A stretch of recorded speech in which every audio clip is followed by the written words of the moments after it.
만약에요, 인공지능이 그냥 우리가 묻는 말에 답만 하는 게 아니라 스스로 막 새로운 연구 아이디어를 떠올리고 심지어 복잡한 임상 데이터를 분석해서 맞춤형 치료 계획까지 재현한다.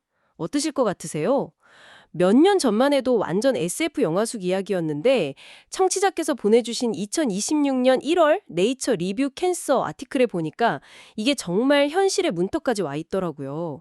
그래서 오늘 저희는 이 자료를 바탕으로 암 연구와 치료의 판도를 바꿀 AI 에이전트라는 개념을 아주 깊게 파고들어 보겠습니다. 오늘의 미션은 간단합니다.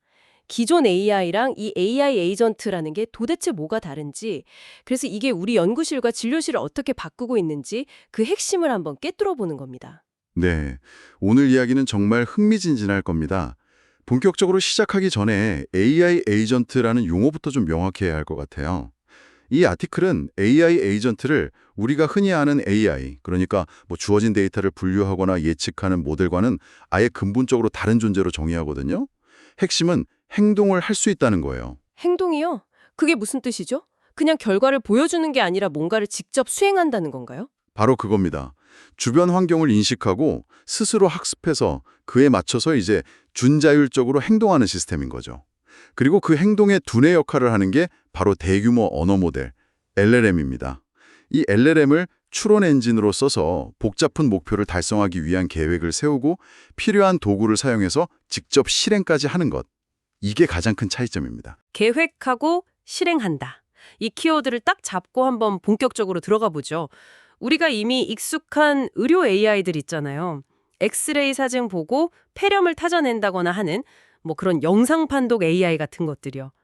이런 것들이랑 AI 에이전트는 정확히 어떤 지점에서 갈라서는 건가요? 근데 듣다 보니까 이건 마치 그냥 계산기 두드려서 답만 알려주는 거랑 제 재무 상태를 쭉 보더니 이 소료 빠졌네요. 추가로 내주세요 하면서 세금 신고 전체를 알아서 처리해주는 회계사.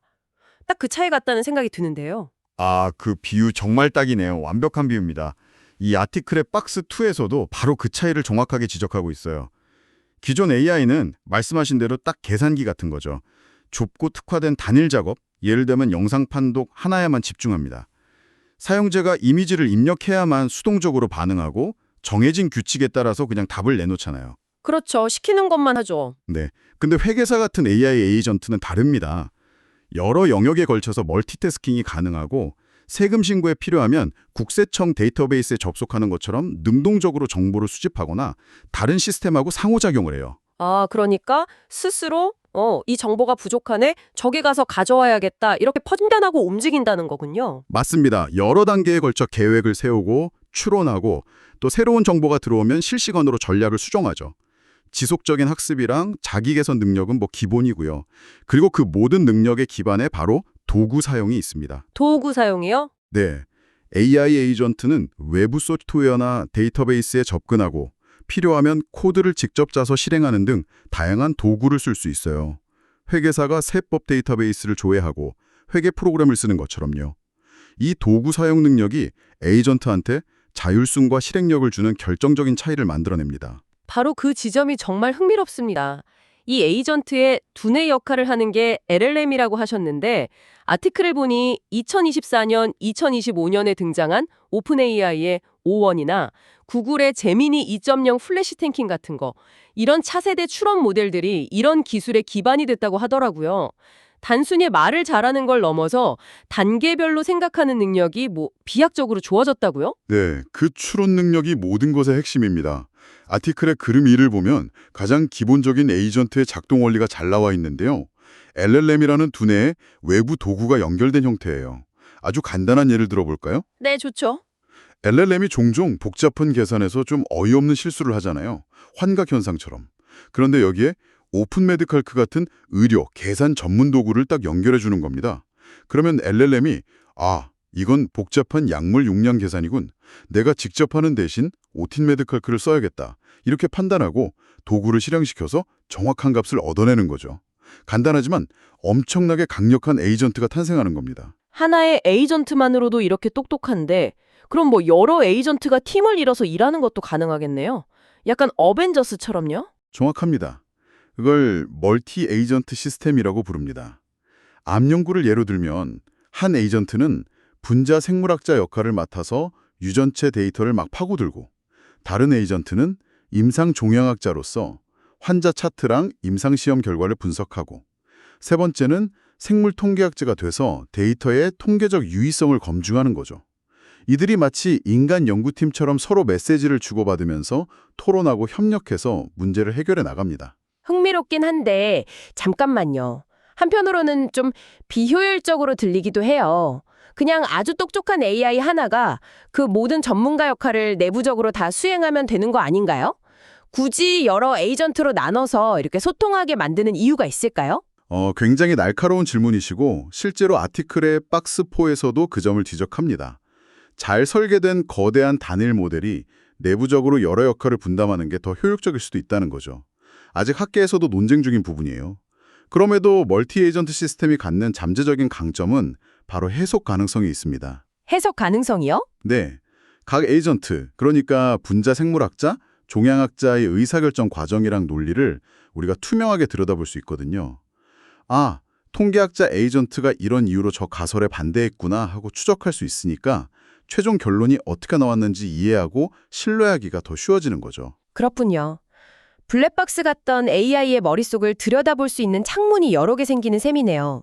자, 그럼 이 놀라운 기술이 실제 암 연구 현장에서는 구체적으로 어떤 변화를 만들고 있을까요? 변화는 이미 시작됐고 그 속도가 정말 빠릅니다. 먼저 가설 생성 단계부터 볼까요? 리서치 에이전트 같은 시스템이 있는데 이게 수십만 편의 최신 논문이란 연구 데이터를 스스로 학습하고 종합해요. 그래서 인간 연구자가 미처 생각하지 못하거나 놓칠 수 있는 새로운 연구 질문과 가설을 자율적으로 만들어냅니다. 예를 들면 A라는 유전자와 B라는 단백질 사이에 아직 밝혀지지 않은 상호작용이 있을 수 있다 같은 가설을 제시하는 거죠. 와, 단순히 키워드로 논문을 검색해주는 수준이 아니군요. 지식들 사이에 숨겨진 연결고리를 찾아내는 탐정 같네요. 맞습니다. 그리고 가설을 세우는 데서 그치지 않고 실험까지 직접 설계하고 수행합니다. 예를 들어 코사이언티스트라는 에이전트는 새로운 항암제 후보 물질을 찾는 것과 같은 그런 복잡한 컴퓨터 시뮬레이션 실험을 자율적으로 계획하고 코드를 짜서 실행해요. 더 나아가서 가상실험실이라는 개념의 연구에서는 여러 AI 에이전트들이 합력해서 코로나19 변이에 대한 새로운 나노바디 치료제를 설계하고 그 효과를 시뮬레이션으로 검증하는 데 성공하기도 했습니다. 제 박사과정 시절이 떠오르네요. 그 힘든 실험 설계랑 논문 작업을 AI가 대신해준다니. 미래의 대학원생들이 정말 부러워지는데요. 그럼 가설 생성, 실험, 데이터 분석, 심지어 논문 작성까지 연구의 전 과정을 혼자 다 하는 AI 과학자도 곧 나오겠군요. 이미 등장했습니다. 아티클에 소개된 AI 과학자 -2라는 시스템이 생성한 논문이 실제로 과학 워크숍의 동료 심사를 통과한 사례가 있어요. 물론 아직 초기 단계지만 이건 AI 에이전트가 반복적인 지적 노동을 대체하는 걸 넘어서 과학적 발견의 과정 그 자체에 깊숙이 관여하는 파트너가 되기 시작했음을 보여주는 아주 중요한 사건입니다. 그게 정말 대단하네요. 연구 과정 자체를 바꾸는 것도 놀랍지만 아마 청취자께서 가장 궁금해하실 부분은 그래서 이게 내 진료실에선 어떻게 쓰이나일 것 같아요. 이 기술이 실제 환자를 만나는 의사들에게는 어떤 의미가 있을까요? 진료실에서의 변화는 어쩌면 연구실보다 더 극적일 수 있습니다. 가장 먼저 떠올릴 수 있는 건 개인 맞춤형 치료 계획 수립이죠. TX 에이전트 같은 시스템이 대표적인데요. 잠시만요. 거기서 맞춤형 치료라는 게 기존에도 있던 개념이잖아요. AI 에이전트는 뭐가 다른 거죠? 핵심은 실시간과 통합입니다. 기존 시스템이 좀 정적인 데이터를 기반으로 추천했다면 TX 에이전트는 지금 이 순간의 환자 데이터를 전부 다 통합합니다. 분자 정보, 약물 반응 데이터, 최신 임상 기록은 물론이고 현재 복용 중인 다른 약물과의 상호작용, 환자의 유전적 특징, 앓고 있는 가른 질환까지 실시간으로 고려해서 가장 적합한 치료 계획을 동적으로 제안하는 거죠. 동적으로 제안한다는 건 예를 들어서 환자가 방금 받은 혈액 검사 결과가 나오자마자 AI가 즉시 치료 계획을 수정할 수도 있다는 뜻인가요? 바로 그겁니다. 혈액 검사 결과 특정 수치가 급격히 변했으니 오늘 투여할 항암제 용량을 10% 줄이는 것을 권장합니다. 라고 즉시 제안할 수 있는 거죠. 여러 분야 전문가들이 모여서 환자 케이스를 논의하는 다학제위원회, 즉 종양위원회도 AI가 가상으로 구현할 수 있고요. 흥미롭긴 한데 한편으로는 좀 무섭게 들리기도 합니다. 여러 의사들이 모여서 토론하는 거랑 여러 AI가 모여서 토론하는 것 사이에 우리가 놓치는 어떤 인간적인 직관 같은 건 없을까요? 기계들이 놓칠 수 있는 미묘한 무언가가 있을 것 같은데요.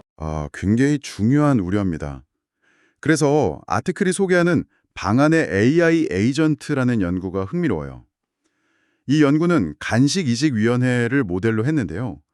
각기 다른 전문의 역할을 맡은 AI 에이전트들이 협력해서 실제 의사들만큼이나 높은 진단 정확도를 보였습니다. 근데 여기서 핵심은 AI가 최종 결정을 내리는 게 아니라 인간 의사들이 놓칠 수 있는 데이터나 최신 가이드라인을 근거로 다양한 관점을 제시해서 인간의 토론을 더 풍부하게 만드는 데 있어요. 인간의 직관과 AI의 데이터 기반 분석이 시너지를 내는 거죠. 그렇군요. 의사를 대체하는 게 아니라 최고의 조언을 해주는 보좌관팀을 두는 거네요. 환자나 의사랑 직접 대화하는 것도 가능하다고 들었습니다. 물론입니다.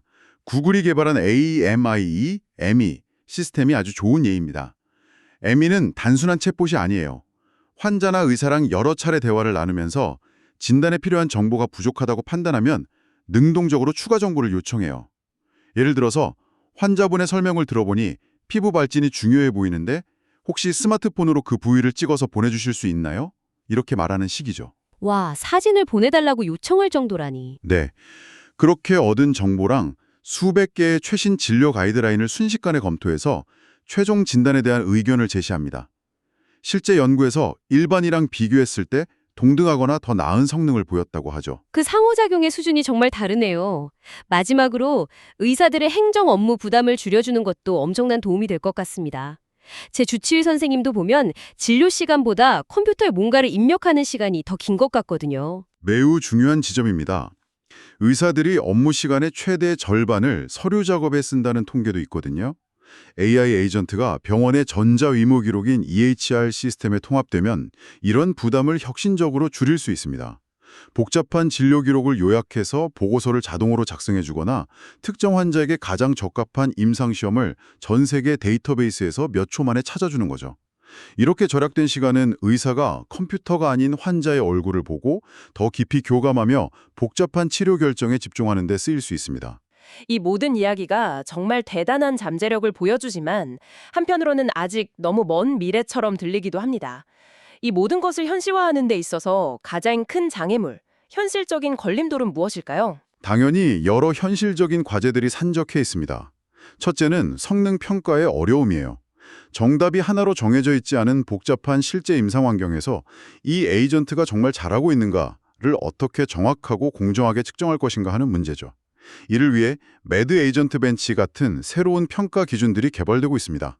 통제된 실험실 데이터랑 막 지저분한 실제 현장 데이터 사이의 격차? 이것도 여전히 큰 문제 아닌가요?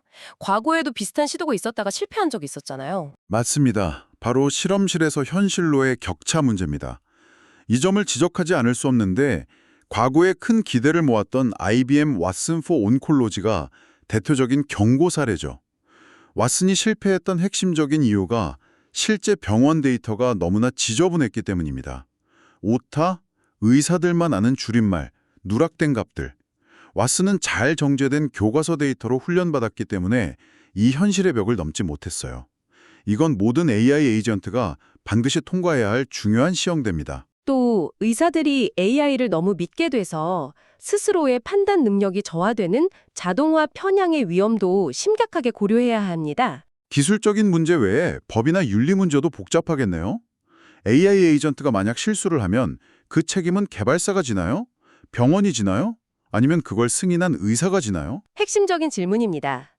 AI의 실수에 대한 법적 책임 소재, 데이터에 내재된 편향성 문제 등 해결해야 할 윤리적, 규제적 프레임워크 마련이 시급하죠. 다행히 유럽연합에서 의료기기 인증을 받은 프로페스 발메드 같은 초기 사례들이 나오면서 관련 논의가 본격적으로 시작되고 있습니다. 이러한 과제들을 고려해서 아티클에서는 앞으로 AI 에이전트가 임상 현장에 도입될 3단계 시나리오, 즉 에이전트화 과정을 제시합니다. 3단계 시나리오라니? 마치 SF 영화의 로드맵 같네요. 지금 우리는 그 로드맵에서 어디쯤 와 있는 건가요? 청취자께서 다니는 병원에서는 이미 1단계가 시작되었을 수도 있겠네요. 좋은 질문입니다. 1단계는 인터페이스 기반 통합입니다. 지금 우리가 챗GPT를 쓰듯이 기존 병원 시스템과는 분리된 별도의 인터페이스를 통해 의사나 연구자가 직접 데이터를 업로드해서 활용하는 단계죠. 이건 이미 일부 연구 중심 병원에서 시작되고 있다고 볼 수 있습니다. 아, 그렇군요. 2단계는 심층 시스템 통합으로 에이전트가 병원의 전자의무 기록에 직접 접근할 권한을 갖게 되지만 모든 추천과 실행은 인간 의사의 최종 승인을 거치는 감독하에 보조 역할 단계입니다. 아마 향후 몇 년 안에 이 단계에 진입할 것으로 보여요. 그리고 마지막 3단계는요? 마지막 3단계는 능동적 시스템 참여입니다. 에이전트가 특정 진단 검사를 직접 지시하거나 약물 용량을 자율적으로 조정하기 시작하는 단계죠. 이때 인간은 최종 감독자 역할을 수행하게 되고요. 이 3단계는 아직은 좀 먼 미래 이야기입니다. 오늘 이야기를 종합해보면 AI 에이전트는 단순히 성능이 조금 더 좋아진 AI가 아니라 이건 패러다임의 전환이군요. 이전에 AI가 정해진 단일 작업을 자동화하는 데 그쳤다면 AI 에이전트는 복잡한 목표를 달성하기 위해 전체 과정을 조율하는 지휘자에 가깝습니다. 스스로 환경과 상호작용하고 배우고 행동하는 것이 핵심이네요. 정확합니다. 그리고 여기서 우리가 잊지 말아야 할 궁극적인 목표는 의사를 대체하는 것이 아닙니다. 오히려 의사를 반복적이고 힘든 지적 노동에서 해방시켜서 인간적인 교감이 필요한 환자와의 소통이나 복잡한 윤리적 결정처럼 오직 인간만이 할 수 있는 일에 더 집중할 수 있도록 돕는 것이죠. 인간 전문가의 깊이 있는 통찰력과 AI의 방대한 정보 처리 능력이 최적으로 결합되는 미래를 그리는 겁니다. 네, 오늘 정말 깊이 있는 탐구였습니다. 흥미롭게도 이 아티클은 마지막에 한 가지 예상치 못한 과제를 던집니다. 바로 AI 에이전트의 성격을 설계하는 문제인데요. 실험을 해보니까 에이전트들이 복잡한 분석 대신에 피상적인 결론에 안주하려는 게으름을 피우거나 사용자의 의견에 무조건 동의하려는 아첨과 같은 예상치 못한 행동을 보이더라는 겁니다. 여기서 청취자 여러분께 마지막 질문을 던져봅니다. 과학적 발견과 환자 치료의 동반자가 될 AI를 만든다면 우리는 어떻게 그들에게 지적 호기심, 과학적 엄격함, 그리고 지적 정직함의 디지털 버전을 심어줄 수 있을까요?